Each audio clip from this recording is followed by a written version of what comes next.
その目はどうした？呪われた子供たちなら病気とも無縁だろ。鉛を流し込むんです。私を捨てたお母さん、私の赤い目が嫌いだったから。亲爱的观众老爷们，大家好呀！正如你开头所见，继魔法少女之后，小萝莉又惨遭毒手，看得我是既心疼又胃疼。我那30米的大刀都快按耐不住了。这部番就是漆黑的子弹。故事发生在2020年，世界遭受了病毒性寄生生物原肠动物的入侵。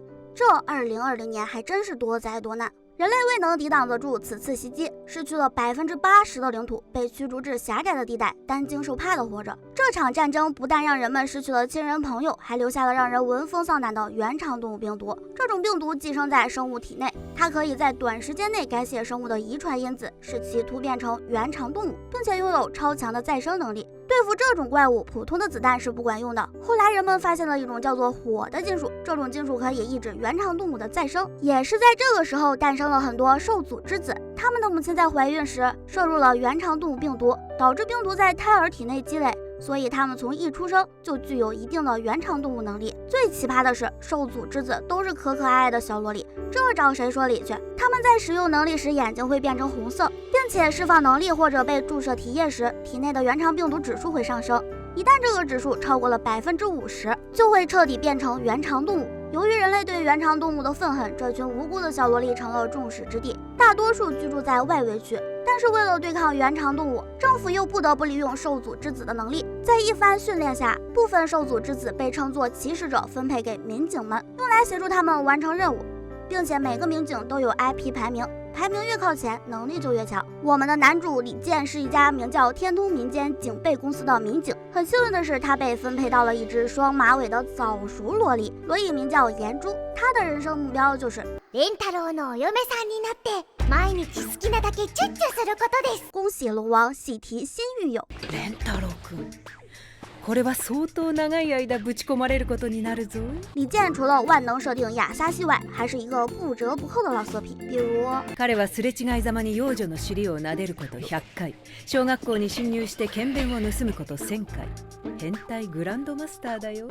真乃后生之典范，无辈之楷模。一天，李健被派去解决一起原肠动物案件，原本是要带着颜珠的，没想到还没等颜珠坐好，这小伙子就开始猛蹬脚踏车。主要是颜珠掉下去时，他连管都没管。等到了案发现场，李健碰到了一个面具男，这个人不但消灭了原肠动物，他还干掉了警察。李健一看这场景，上去就要跟人家比划比划，结果被面具男一顿胖揍。这个面具男战力之所以这么高，是因为他曾经是新人类创作计划中改造的机械士兵，能在一定范围内由假象装置制造出防御极高的赤力领域。他的 IP 排名冻结在134，这么一说可能覺得才100多名，也不过如此嘛。那我们就来看看男主目前的排名。ちなみに、さとみくんとエンジュちゃんペアの順位12万といくつ。典型的没有对比就没有伤害。面具男和李健较量了几下，留下了一句下次再见，便从窗户逃走了。另一边赶来的颜珠碰到了已经感染了原肠病毒的男人，男人变异成大蜘蛛，喷了颜珠一身粘液，并对他进行了攻击。好在李健及时赶到，吸引了蜘蛛的注意力，并用含有火的子弹攻击他。缓过来的颜珠上去就给蜘蛛来了一脚，蜘蛛当场裂开。这年头萝莉可不是好惹的。考厅这边，两人回到了天通民间警备公司。这里的老板是一位名叫天童木耕的小姐姐，她也算是李健的青梅竹马了。因为李健在父母失踪后被天童家收养，一提到天童家就要说说木耕的祖父。他是圣天子的辅佐官，是一位很有权力的政治家，但是他和木耕的关系并不好，因为木耕的父母曾经想要告发天童家贪污受贿，因此被天童家的人怀恨在心。之后的某天夜里，木耕家突然出现了原肠动物，他的父母也因此被杀死。李健为了救木耕，失去了左眼、右腕和右腿，那时他才6岁。木耕虽然没有死，但是也失去了肾脏功能。濒临死亡的李健接受了新人类创作计划的手术，成为了人类兵器，这就和面具男一样了。李健和木耕简单交流了几句，便去找了他的另一个朋友是户锦。这个女人可就要了命了，她是日本的最强大脑，被称为4圣人之一，曾经是人类创作计划的最高负责人，目前长期宅在家里研究原肠动物，经常给李健提一些建议。这次他来也是为了了解蜘蛛的化验报告，方便之后的战斗。从事户锦那里回到家，就又开始了和颜珠的2人世界。そうか、レンタロウ、あれがいいんだな。食事にする？お風呂にする？それども。さっさとパンツを履け！